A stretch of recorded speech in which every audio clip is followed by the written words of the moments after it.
Mesdames et messieurs, bonsoir et bienvenue dans cette nouvelle édition et les titres de ce soir. Dans un instant, nous verrons ensemble la fin de formation au profit de la police somalienne. Et sur la scène internationale du sport en Ligue des Champions, élimination historique du Barça. Merci encore, mesdames et messieurs, de nous rejoindre à cette édition. Le Premier ministre, M. Abdelkader Kamel Mohamed, a reçu ce matin le nouvel ambassadeur de l'Inde à Djibouti, M. Ramachandran Chadramouli, à la primature. Les discussions ont porté sur les voies et moyens de développer davantage les relations qui existent déjà entre la République de Djibouti et l'Inde. Le Premier ministre, M. Abdelkader Kamel Mohamed, a souhaité la bienvenue aux diplomates et lui a donné tout son soutien pour mener à bien sa mission à Djibouti. Le Premier ministre a tenu à remercier en outre les entreprises privées indiennes qui apportent leur appui au centre de leadership de Djibouti. L'ambassadeur a tenu à présenter au Premier ministre les différents projets en cours actuellement dans la remise de prothèses, bientôt à l'Agence nationale pour les personnes handicapées. Ces prothèses qui seront légères, durables et gratuites vont sans nul doute changer le quotidien aux personnes à besoins spéciaux. Au terme de 3 mois de formation intensive, les policiers somaliens ont reçu leur attestation aujourd'hui à l'Académie de police Idriss Farah Abane située à Nagad. Il s'agit de la 15e promotion de policiers somaliens à bénéficier d'une formation au sein de l'APIFA. Le ministre de l'Intérieur, M. Saïd Nour Hassan, a présidé ce matin cette cérémonie de clôture de formation de jeunes recrues de la police somalienne. À son arrivée, le ministre de l'Intérieur, M. Saïd Nour Hassan, a été accueilli par le directeur général de la police nationale, le colonel Abdullahi Abdi Farah, le général de la police somalienne Abdi Hassan Mohamed et le commandant des carabiniers italiens. La journée a débuté avec l'intonation des hymnes nationaux des 3 pays, à savoir la Somalie, l'Italie et Djibouti. La cérémonie a suivi avec la revue des troupes par le ministre de l'Intérieur, M. Saïd Nour Hassan, accompagné par le directeur général de la police nationale, le colonel Abdullahi Abdi Farah, et du général de la police somalienne, mais également du général des carabiniers italiens. À l'issue, le ministre de l'Intérieur, M. Saïd Nour Hassan, a effectué la revue des troupes composée de la fanfare, les contingents somaliens, police technique et scientifique de Djibouti, équipe de filature de SDAT, les RAID, la brigade canine, officiers d'accueil et bouclage de sécurité, officiers supérieurs. Formés par des carabiniers italiens et des officiers djiboutiens, durant 3 mois, les policiers somaliens auront désormais la lourde tâche de veiller au maintien de la paix et de la sécurité dans leur pays.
Une formation qui avait pour but d'accroître les qualifications de la police somalienne pour lui permettre d'affirmer son contrôle et de garantir la sécurité des territoires des différentes provinces encore perturbées par des phénomènes insurrectionnels, mais aussi pour lutter contre les actions de bandes criminelles et opérants qui sont rendus responsables des différents actes criminels. La cérémonie de clôture de ce stage a vu la participation du ministre de l'Intérieur, Saïd Nour Hassan, du ministre de la Défense, M. Hassan Omar Mohamed, la ministre de la Jeunesse et de la Culture, Dr Hibo Moumin Assowe, le directeur général de la Sécurité nationale, M. Hassan Saïd Khaire, du chef d'état-major général des armées, général Zakaria Cheikh Ibrahim Bor, du directeur général de la police nationale, le colonel Abdullahi Abdi Farah, du général de la police somalienne également, le colonel de la garde-côte, ainsi le colonel Waïs Omar Bogore, le colonel de la Marine nationale Ahmed Dahir Jama, des représentants des corps diplomatiques et plusieurs autres personnalités civiles et militaires. Durant les 3 mois écoulés, les policiers somaliens ont été formés en la matière par des carabiniers italiens et des officiers djiboutiens sous la houlette de leurs formateurs.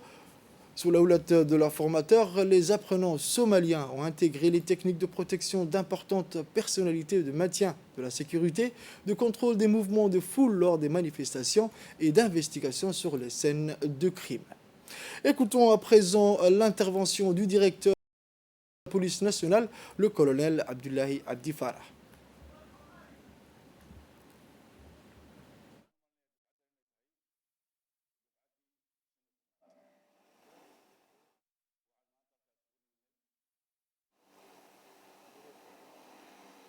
inaan hadalka badadiisu waxba kuma yaalo waxaa tihiin dhalinyar loo igmaday inay qayb ka qaataan sidii loo sugi lahaa nabadda dadkooda iyo dalkooda xaaladdu siday tahay xamarna waan ognahay maantana waxaad u hesheen fursad inaad aragtiin qiimaha ay leedahay nabaddu marka lagu nool yahay dal ay nabad jirto waxaad imika taqriiban nala fadhideen 12 toddobaad waa ku dhowaad 3 bilood waxayna geynay toddobaadkiiba 2 maalmood ugu yaraan magaalada bartamaheega. C'est toujours un plaisir et une fierté de prendre part à cette cérémonie qui marque la clôture de la 15e promotion, pour la 15e promotion d'une formation de 12 semaines offerte à des jeunes policiers de la police de la République du Somalie.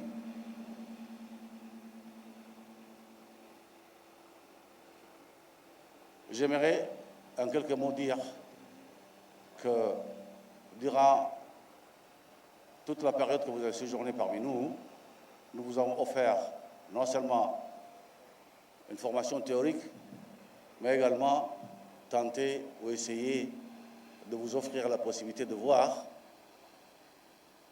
quels sont nos rôles,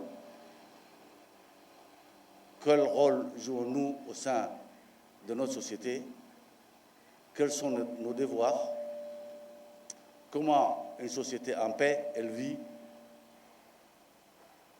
comment les agents comme vous, les policiers, garantissent la sécurité de leurs concitoyens jusqu'à sans armes. Nous avons fait cela pour vous offrir la possibilité de voir, de prendre conscience de la valeur de la paix. Comment une société vit en paix. Vous constituez un des piliers essentiels pour garantir cette paix. S'il n'y a pas d'engagement physique, mental, et une volonté de faire, en offrant toute notre énergie, notre intelligence à l'épreuve de cette paix, on n'arrive pas à la garantir. J'espère que vous serez à la hauteur et vous souhaite bon retour et beaucoup de réussite dans vos missions. Après les discours des officiels, les jeunes recrues de la police somalienne ont procédé à des exercices de démonstration de leur acquis. L'exercice vise à simuler un emploi complexe dans une zone de crise et à démontrer la pleine capacité des policiers derwiches formés par les Miadites Somalie 15 dans les domaines de l'escorte, de l'ordre public et des opérations tactiques. Ainsi, ils ont prouvé aux officiels que leur séjour au sein de la PIFA leur a permis de renforcer leur savoir-faire en matière de sécurité, un savoir-faire qu'ils devront mettre en application dans l'accomplissement de leur mission chez eux.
Ensuite, des certificats de mérite ont été remis aux 5 premiers de la formation des jeunes recrues de la police somalienne par les officiels présents.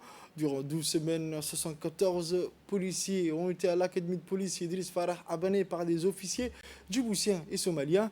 A noter que la mission d'entraînement italienne a débuté au mois d'octobre et a duré 12 semaines. Elle a été menée à Djibouti par le personnel de l'armée de carabiniers avec le soutien logistique de la base militaire italienne en collaboration avec les éléments de la police nationale. La cérémonie de fin de formation de cette 15e édition s'est clôturée par la remise des cadeaux.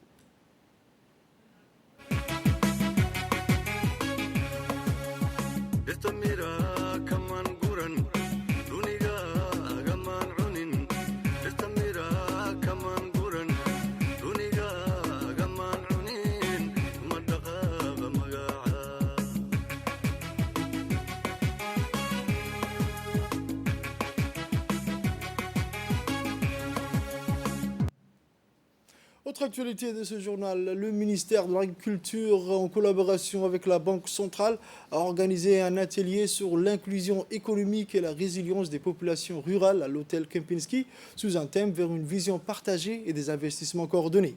Cet atelier a été présidé par le ministre de l'Agriculture, M. Mohamed Ahmed Awale, et a vu la participation du ministre de l'Économie et des Finances, M. Ilyas Mouchedewale, le ministre délégué chargé de la décentralisation, M. Qassim Haroun Ali, le président de la Chambre du commerce ainsi que les hauts cadres ministériels.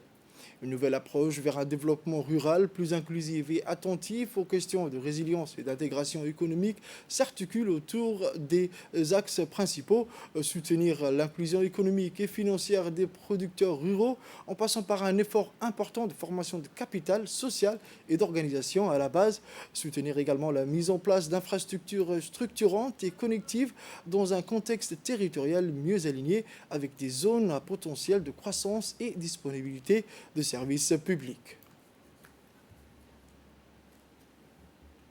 Une frange importante de la population. L'agropastoralisme reste une activité économique pour beaucoup de ruraux, et je dirais même que ça fait partie de l'ADN, quelque part, de la riche culture djiboutienne. Alors l'agriculture, c'est vrai que c'est un secteur qui est plutôt mineur dans l'économie, mais qui reste très important pour les moyens de subsistance du monde rural. C'est sans doute un pourvoyeur d'emplois pour beaucoup de gens en milieu rural, et sans doute pour les jeunes en particulier, qui représentent quand même près de 60% de la population djiboutienne. C'est un secteur qui peut sans doute mieux contribuer à la sécurité alimentaire du pays, et il y a sans doute des opportunités de marché aussi qu'il faudrait mieux saisir. Voilà, donc c'est quelque chose qui nous tient à cœur, le développement rural. On a un engagement maintenant de relativement longue date à Djibouti. On a financé le Prodermo. On a contribué au développement rural avec d'autres PTF.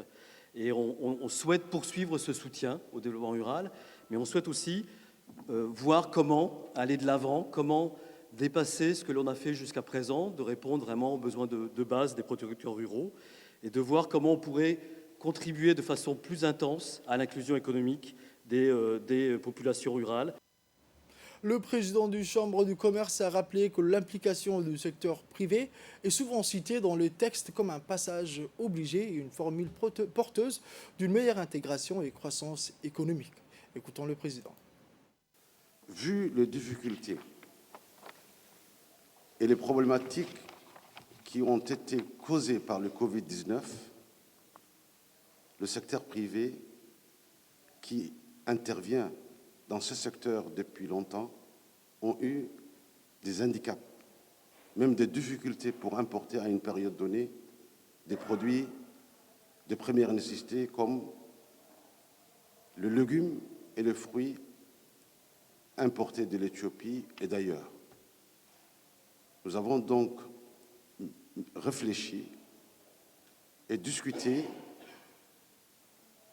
entre opérateurs du secteur privé pour que nous puissions avoir un consensus de réflexion pour un investissement commun du secteur privé.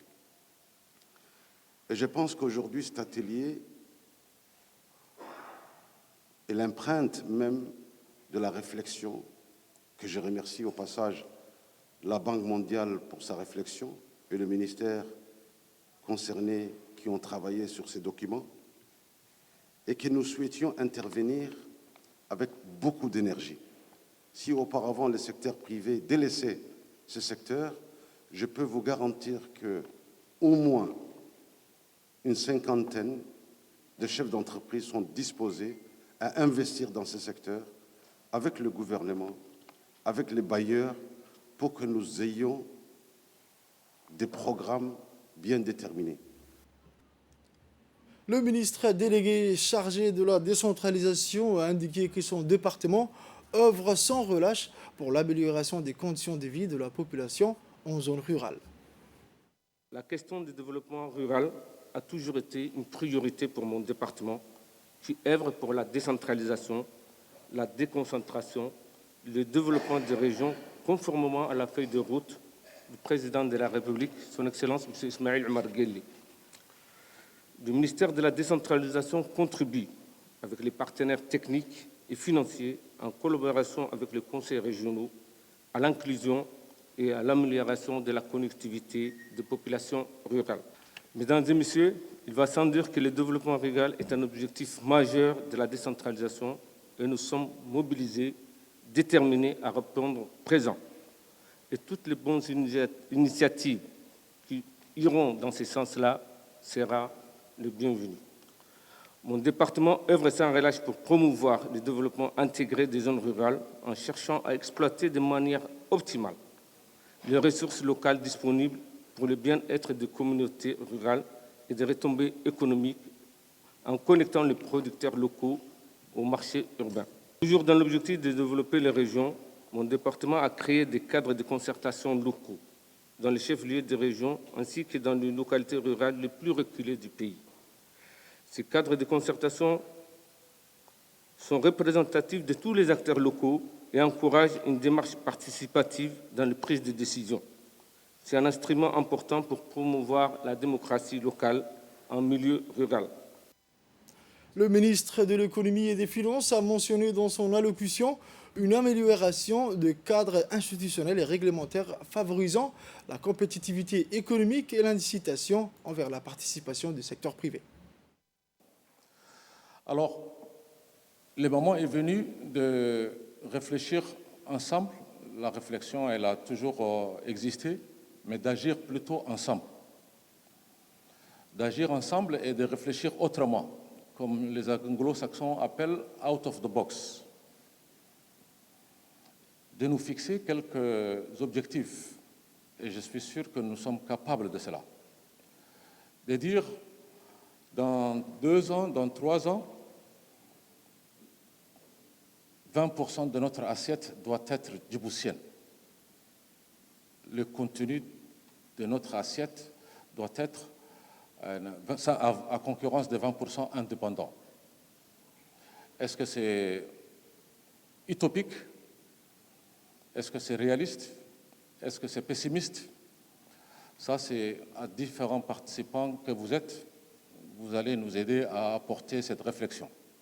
Moi, je fais partie de ceux qui sont beaucoup plus optimistes et je parle en connaissance de cause parce que j'ai eu l'occasion d'y réfléchir et d'échanger avec beaucoup d'entre vous. Qu'est-ce qu'il nous faut maintenant pour parvenir à ce type d'objectifs?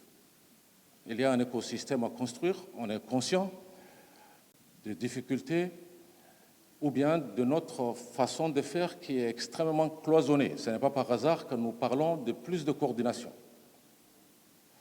L'affaire de l'agropastoralisme, ce n'est pas une affaire du ministère de l'Agriculture.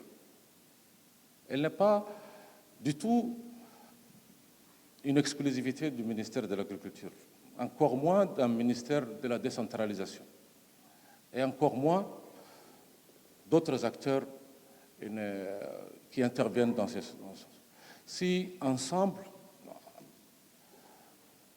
avec le ministère de l'Agriculture qui reste cependant sur la question du développement de l'agriculture, n'est pas accompagné, n'est pas soutenu par une démarche du secteur privé, on ne peut pas réussir. La même chose sur la question de la ruralité, on a besoin de voir plus d'implication, non seulement le ministère de la décentralisation, qui est également qui jouit de la paternité institutionnelle de la question, mais qui reste cependant qu'une seule institution et par voie de conséquence, à lui tout seul, incapable de résoudre cette de l'agriculture, de l'eau, de la pêche et de l'élevage chargé des ressources halieutiques, M. Mohamed Ahmed Awale a insisté sur l'implication du secteur privé pour promouvoir l'inclusion économique et la résilience des populations rurales.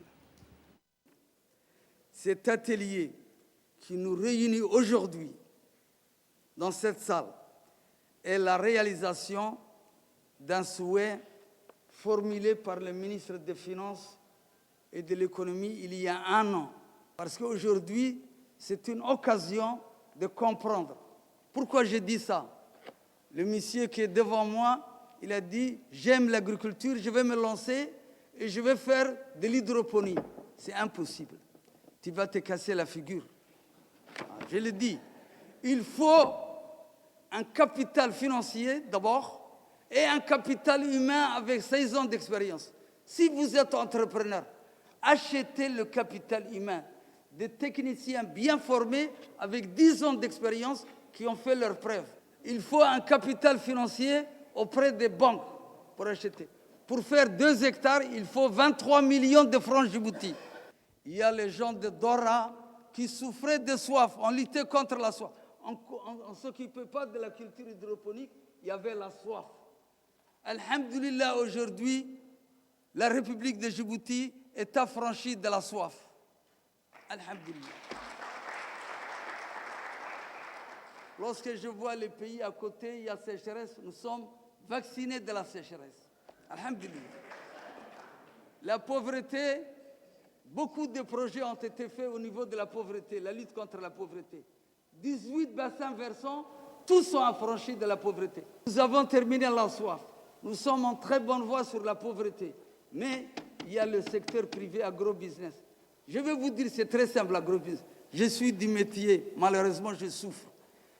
500 hectares, 80% de l'agriculture est assurée. Il a raison, l'Israélien. Mais qu'est-ce qu'il fait? Il ne fait pas 20 tonnes à l'hectare. Il fait 200 tonnes à l'hectare. C'est de la matière grise et du financement, comme il a dit, 50 millions de dollars.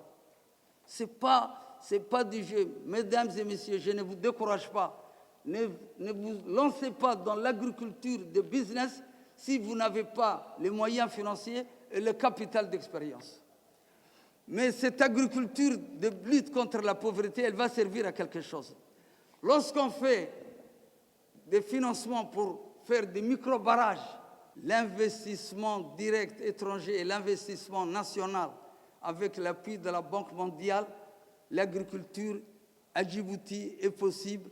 La promotion du secteur privé peut subvenir d'ici 3 ans à 80% des légumes et fruits, comme l'Israélien il a dit. Sur ce, je déclare ouvert l'atelier sur l'inclusion économique et la résilience des populations rurales. Merci. Autre actualité de ce journal, un atelier de consultation pour le développement et la mise en œuvre pour les services climatiques des agences nationaux de la météorologie des pays membres de l'IGAD et du SADC s'est tenu le 6 et 8 décembre 2021 à Tulip Hotel au Zanzibar, Tanzanie. Cet atelier était conjointement organisé par Climate Research Africa, la Banque mondiale, la Commission économique des Nations Unies, l'Organisation météorologique mondiale, le Centre de prévision et d'application de l'UGAD de Nairobi.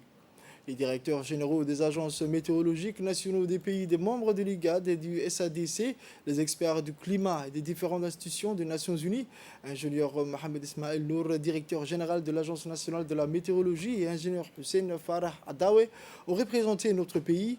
Nombreux objectifs de cet atelier se sont concrétisés tels que le développement et la mise en œuvre du cadre national des services climatiques, l'adaptation du changement climatique et de la variabilité climatique, le renforcement des capacités et modernisation des équipements des agences, la satisfaction des besoins pour les usagers, des informations météorologiques et climatiques, et établir des conventions entre les agences nationales de la météorologie et les différentes parties prenantes. Le troisième tour de négociation sur le projet de convention de non-double imposition entre Djibouti et la France s'est tenu ce matin 2021. L'objectif de cette rencontre était de finaliser la convention fiscale franco-djiboutienne. La délégation djiboutienne était conduite par M. Abdel Fattah Moussé Aré, chef du cabinet du ministère du Budget. La délégation française était conduite par M. Florian De Filippo, chef du bureau des règles de fiscalité internationale au ministère de l'économie, des finances et de la relance. Les négociations entre les deux parties se sont déroulées dans un climat de cordialité et de compréhension mutuelle. Les deux délégations, lors de cette rencontre, ont discuté dans tous les articles de la Convention et de son protocole. Elles se sont mises d'accord sur l'intégralité des dispositions composant la Convention et de son protocole. Autre actualité, une cérémonie de signature de convention de partenariat entre l'Agence nationale des systèmes d'information de l'État et la Poste de Djibouti a eu lieu ce matin au poste de signature. La cérémonie a été présidée par le directeur général de la Poste de Djibouti, M. Bahanan Ali Medel, et le directeur général de l'ANCI, M. Mustafa Mohamed Ismail. La Poste de Djibouti devient par la taille de son réseau et de ses activités purement inclusives le partenaire naturel de l'Agence nationale des systèmes d'information, coordinateur des actions de l'administration de l'État en matière des systèmes d'information. Une fois opérationnelle, la Maison des citoyens offrira à tous les Djiboutiens la déconcentration des documents administratifs de l'État et de ses services publics. En d'autres termes, ces centres d'information, de dépôt et de retrait des documents administratifs seront à terme disponibles à niveau de toutes les agences de la Poste de Djibouti.